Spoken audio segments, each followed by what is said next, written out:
Pepa Cūciņa izskatās vienkārši no ārpuses. Spilgtas krāsas, draudzīgas balsis, īsas sērijas un stāsti, kas šķiet nekaitīgi un droši. Bet tajā brīdī, kad tu pārstāji koncentrēties tikai uz Pepu un sāc pamanīt fonu, visu šova noskaņa klusi mainās. Tēli parādās un pazūd ainās bez paskaidrojuma. Daži parādās vietās, kur viņiem loģiski nevajadzētu būt, citi tiek iepazīstināti, klusi atzīti un tad pilnībā aizmirsti. Pepa Cūciņa izliekas par vienkāršu, bet fons stāsta pavisam citu stāstu. Tāds, kas ir pilns ar dīvainām likumsakarībām, pazudušiem tēliem un detaļām, kas rada vairāk jautājumu nekā atbilžu. Viens no skaidrākajiem piemēriem tam ir Misters Labradors. Tēls, kurš šķietam eksistē visur vienlaikus. Lielākā daļa skatītāji viņu atpazīst kā daļu no Mistera Buļa būvniecības brigādes. Viņu bieži redz vadām smago tehniku, rokot ceļus vai palīdzot būvdarbos, it kā tā būtu viņa pastāvīgā profesija. Sērijā Misters Bulls porcelāna veikalā, kad Misters Bulls salauž savu tējas kannu, Misters Labradors mierīgi paziņo, ka viņam ir kniedēšanas pistole. Man ir kniedēšanas pistole. Viņš šo frāzi pasaka ar tik mierīgu pārliecību, ka tas uzreiz raksturo viņa personību. Tomēr tas, kas padara viņa klātbūtni satraucošu, ir tas, cik viegli viņš maina lomas. Citā sērijā viņš pēkšņi vada saldējumu furgonu, izmantojot to pašu lēno, mierīgo balsi, it kā saldējumu pārdošana būtu tikai vēl viens pagaidu uzdevums. Pirms atgriešanās būvlaukumā lietas kļūst vēl dīvainākas, kad paskatās, kur vēl parādās Misters Labradors. Pepas braucienu uz Londonu laikā viņu var redzēt tērtu kā vienu no karalienes sargiem, stāvot klusu un vērojot, kā Pepa un viņas draugi ieiet pilī. Kad cūku ģimene dodas uz Ņujorku, Misters Labradors atkal parādās, šoreiz turot kameru un izliekoties par turistu. Viņš atrodas pietiekami tuvu ģimenei, lai tas gandrīz izskatītos apzināti, it kā viņš dokumentētu viņa kustības. Pēc tam Parīzē viņš atkal ir tur, ar kameru gatavībā, klusi vērojot no malas. Tas pats tēls, kas parādās vairākās valstīs, vienmēr tuvumā un vienmēr vēro, aizvien mazāk izskatās pēc nejaušības. Tas rada nērtu jautājumu, vai Misters Labradors ir vienkārši atkārtots fona tēls, vai arī viņš ir kāds, kurš apzināti uzrauga Pepu un viņas ģimeni. Kāda iemesla dēļ, ko šovs nekad neizskaidro? Vēl viens noslēpums ir saistīts ar bērna tēlu, kurš tehniski pastāv, bet nekad īsti nepieder. Fani viņu bieži sauc par Karolu Govi. Viņas pirmais parādīšanās brīdis ir kā nenosaukta fona teliņa, kas sēž skatītāju rindās Mistera Kartupeļa Ziemassvētku izrādē. Viņu neiepazīstina, viņa nerunā un neviens viņu neievēro. Viņa vienkārši tur ir. Pēc tam viņa sāk klusi parādīties blakus Govas kundzei vairākās sērijās, tostarp braucienos uz Londonu un ainās, kas norisinās publiskās vietās, piemēram, iepirkšanās centros. Laikam ejot, fani pamanīja viņas atkārtotu parādīšanos un deva viņai vārdu, ko pati pārraide nekad nebija darījusi. Galu galā, Pepas Cūciņas seriāls apstiprināja, ka viņa ir Govas kundzes meita, taču pat pēc tam, kad viņa tika iekļauta kanonā, viņa joprojām paliek savādi attālināta no galvenajiem varoņiem. Kas padara Karolu Govi patiesi satraucošu, ir tas, kas nenotiek. Viņa nekad neapmeklē Madamas Gazeles skolu, nekad nespēlējas ar Pepu un nekad nesazinās ar pārējiem bērniem. Un tad, pēc dažām parādīšanās reizēm, viņa pilnībā pazūd. Vēl satraucošāk ir tas, ka viņa neparādās pat savas mātes kāzās ar Bulla kungu. Ja Bulla kungs tagad ir viņas patēvs, šo prombūtni vairs nav iespējams ignorēt. Raidījums nesniedz nekādu skaidrojumu, kur viņa pazuda vai kāpēc viņa pazuda, atstājot skatītājus domāt, vai viņa pārcēlās, tika klusi izņemta no sižeta vai vienkārši ir aizmirsta detaļa. Pasaulē, kas reti atskatās pagātnē, Pepas Cūciņas fons kļūst vēl dīvaināks.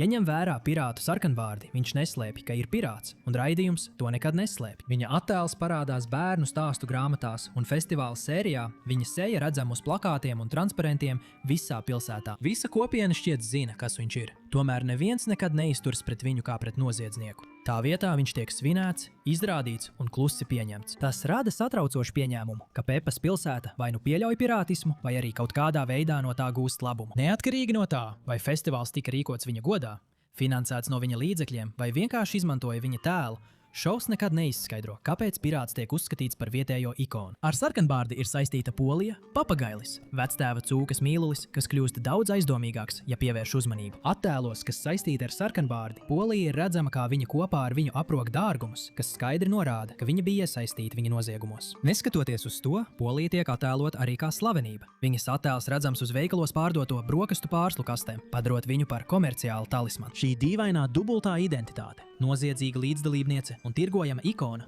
liecina, ka Cūciņas Pepas pasaulē slava viegli izdzēš pārkāpumus. Lapsas kungs ir vēl viens aizdomīgas uzvedības piemērs. paslēpts visiem redzamā vietā. Viņš vada veikalu, kas pārdod pilnīgi visu, bieži pieņemot absurdus samaksas veidus, piemēram, pogas no Džordža. Viņš izskatās pārliecināts, gludrunīgs un pilnīgi neuztraucas par to, no kurienes nāk viņa preces. Sērijā Nakts dzīvnieki viņš ir redzams slepus lavāmies pie vectēva cūkas vistām. Vizuāls joks, kas vienlaikus norāda uz viņa zaglīgo dabu. Vēlāk vectēva cūkas iemīļotā pudelēs ievietoto laivu kolekcija noslēpumaini pazūd, bet pēc tam atkal parādās pārdošanā Lapsas kunga veikalā. Pastiprinot aizdomas, vēlāk Lapsas kungs tiek redzēts lidostā, valkājot zaļu jaku, kas šķiet kā apzināta maskēšanās. Vai viņš bēga no valsts, vai vienkārši slēpās visiem redzamā vietā? Raidījums atstāja šo jautājumu neatbildētu. Mandija Pele ir vēl viens tēls, kura klātbūtne kļūst daudz interesantāka, kad pamani viņas agrīgo parādīšanos. Pirms savas oficiālās debijas sērijas Mandija uz īsu brīdi parādās fonā Londonas brauciena laikā, daļēji aizsekta ar kadra malu. Viņa neviens neievēro, tomēr viņa tur nepārprotami ir. Kad viņa beidzot kļūst par galveno tēlu, šovs viņu iepazīstina bez jebkādas pompozitātes. Mandija izmanto ratiņkrēslu, un neviens to neuzskata par kaut ko neparastu. Nav nekādas pamācošas sērijas vai dramatiskas skaidrošanas. Viņa vienkārši ir daļa no grupas, un patiesībā šovs uzsver, ka Mandija bieži ir visātrākā starp bērniem. Viņas agrākā parādīšanās fonā šķiet apzināta, it kā viņa vienmēr būtu bijusi domāta kā daļa no Pepas pasaules, vienkārši gaidot savu brīdi uzmanības centrā. Molija Kurmīte, Pepas cūkas pasaulē, parādās daudz nemanāmāk un nekonsekventāk.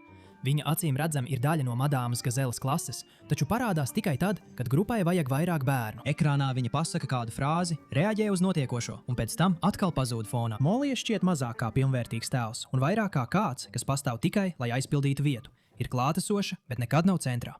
Penija Polārlācis šķiet svarīga. Neskatoties uz to, ka viņa parādās reti, viņa nesā brilles, spēlē hokeju uz ledus, un viņai ir izteikta personība. Tomēr viņa uz ilgu laiku pazūda, lai pēc tam atgrieztos tā, it kā viņa vienmēr būtu bijusi tur. Viņas neregulārā klātbūtne liek viņai šķist mazāk kā fona tēlam un vairāk kā varonei, kuru šovs vienkārši aizmirst izmantot. Belinda Lācis ir paslēpta citādā veidā. Viņa netiek ignorēta tāpēc, ka saplūst ar apkārtni, bet gan tāpēc, ka viņa pieder vecākai grupai, uz kuru šovs reti koncentrējas. Viņa parādās kopā ar Kloju un citiem vecākiem bērniem, atklāti sakot, ka viņai drīz būs 10 gadi.